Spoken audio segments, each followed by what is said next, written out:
বসন্তৰ আগমনত সজীৱ ৰাজ্য বিহুবলীয়া পৰিৱেশেৰে মুখৰিত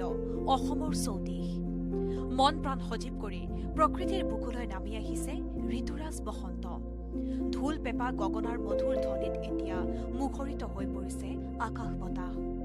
ন বহাগৰ সেউজীয়াই ন সাজেৰে সজাইছে প্ৰকৃতিক বহাগৰ বাখৰুৱা অনুভৱ বুকুত কঢ়িয়াই আপোন পাহৰা হৈ পৰিছে প্ৰতিগৰাকী অসমীয়া কোমল বতাহত ভাহি আহিছে সোঁৱৰণিৰ স্নিগ্ধ অনুভৱ আৰু গছৰ পাতৰ আঁৰৰ পৰা কুলিটি এনিছে বিহুৰ বতৰা চতৰ বৰদৈচিলা উজাৰি যোৱা গছবোৰত এতিয়া কুঁহিপাতৰ সেউজীয়া পৰশ কপৌ ফুলেৰে শোভিত গছ বিৰিষেও প্ৰকৃতিক দিছে নতুন ৰূপ মলয়াৰ কোমল পৰশত প্ৰকৃতিয়ে নতুন সাজ পিন্ধি বসন্তক জনাইছে আদৰণি এয়াই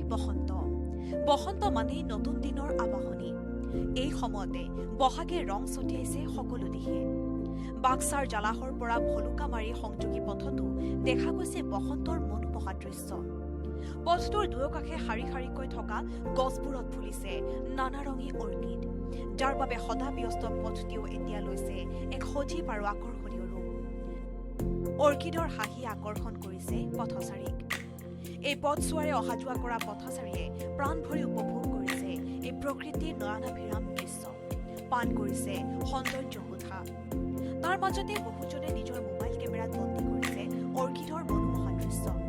প্ৰতি বছৰে বহাগৰ এই সময়ছোৱাত এই পথটো হৈ পৰে আকৰ্ষণৰ কেন্দ্ৰ বহু দূৰ দূৰণিৰ পৰাও ৰাইজে ভিৰ কৰেহি এইবোৰ দৃশ্য উপভোগ কৰিবলৈ বহাগ বিহু অহাৰ লগে লগে আমি দেখা পাওঁ যে গছ গছনিত কোমল পাত ওলায় কপৌ ফুল ফুলে আৰু সেই কপৌ ফুল লৈয়ে নাচনীসকলে খপাত লৈ বিহু নাচ পৰিৱেশন কৰে ডেকা গাভৰুৰ মনত যথেষ্ট উৎসাহ আৰু আশা আৰম্ভ হয় কপৌ ফুল লৈ যেন তেওঁলোকে এটা উত্ৰাৱল হয় এটা যেন ধুনীয়া এটা পৰিৱেশৰ সৃষ্টি কৰে আৰু কি হয় যে এই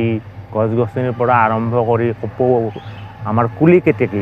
বহাগ মাহতে আমি কুলি কেতেকীৰ বিনন্দী মাত শুনিব পাওঁ আৰু কুলি কেতেকীৰ মাতে আমাক যথেষ্ট আপ্লুত কৰে যথেষ্ট আমাক আহ্লাদিত কৰে আমি সেইখিনি জানো আৰু অসমৰ জাতীয় উৎসৱ অসমৰ স্বাভিমান হিচাপে বহাগ বিহুৱে আমাক কি কৰিছে বিশ্বৰ দৰবাৰত আমাক চিনাকি কৰাই দিছে লগতে গুৱাহাটীত হৈ যোৱা অনুষ্ঠানে এইটো কথা প্ৰমাণ কৰিলে যে বিশ্বৰ দৰবাৰত অসমৰ চিনাকি হ'ল বহাগ বিহুৰ জৰিয়তে সেয়েহে আমি এই বহাগ বিহুৰ পৰম্পৰা আমি সদায় অটুট ৰাখিব লাগিব আমি সদায় ইয়াক ৰক্ষা কৰি চলিব লাগিব আৰু বহাগ বিহুৰ জৰিয়তে আমি অসমীয়াসকলে আমি দেখুৱাই দিব লাগিব বিশ্বত যে আমাৰ সংস্কৃতি কিমান চহকী আমাৰ সংস্কৃতি কিমান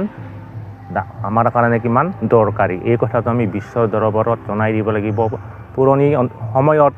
বহাগ বিহুৰ সময়ত কি হয় যে আহঁত গছৰ তলত বহাগ বিহু আৰম্ভ হৈছিলে কিন্তু এতিয়া বিভিন্ন কাৰণত ই ৰূপান্তৰিত হৈ আমাৰ মঞ্চলৈ আহিছে আৰু এই বহাগ বিহুৰ সময়তে শিপিনীসকলে তাঁতশালত তেওঁলোকৰ সপোন ৰচনা কৰে আৰু তেওঁলোকে বিভিন্ন ধৰণৰ গামোচা বয় আৰু সেই গামোচাসমূহ আমি বহাগ বিহুত বিহুৱান হিচাপে লওঁ গতিকে আমি অসমীয়া জাতি হিচাপে ইয়াক লৈ আমি যথেষ্ট গৰ্বিত আৰু গৰু বিহুত আমাৰ ইয়াৰ আৰম্ভ হয় গৰু বিহুৰ জৰিয়তে গৰু বিহুৰ দিনা আমি বিশেষভাৱে গ্ৰাম্যাঞ্চলত আমি গৰুবিলাকক লৈ আহি আমি নদীত গা ধুৱাওঁ হালধি মাখলতিৰে গা ধুৱাই তেওঁলোকক নতুন পঘা বিহুৱান হিচাপে দিয়া হয় তাৰ পিছৰ পৰা আৰম্ভ হয় মানুহ বিহু আৰু মানুহ বিহুৰ সময়ত আমাৰ গৃহিণীসকলে যথেষ্ট ধৰণৰ পিঠা পনা লাড়ু আদি বনাই নিজে খাই ওচৰ চুবুৰীয়াকো তাক দিয়া হয় এনেদৰে বহাগ বিহু আৰম্ভ হয় আৰু এই গোটেই মাহটো ধৰি আচলতে আমি বহাগ বিহু পালন কৰোঁ আৰু সেয়েহে মই ক'ব বিচাৰোঁ যে আজি এই শুভক্ষণত অসমবাসীক বহাগ বিহুৰ শুভেচ্ছা ও এক নতুন প্ৰেৰণাদায়ক বাৰ্তা দিবলৈ বিচাৰিছোঁ ধন্যবাদ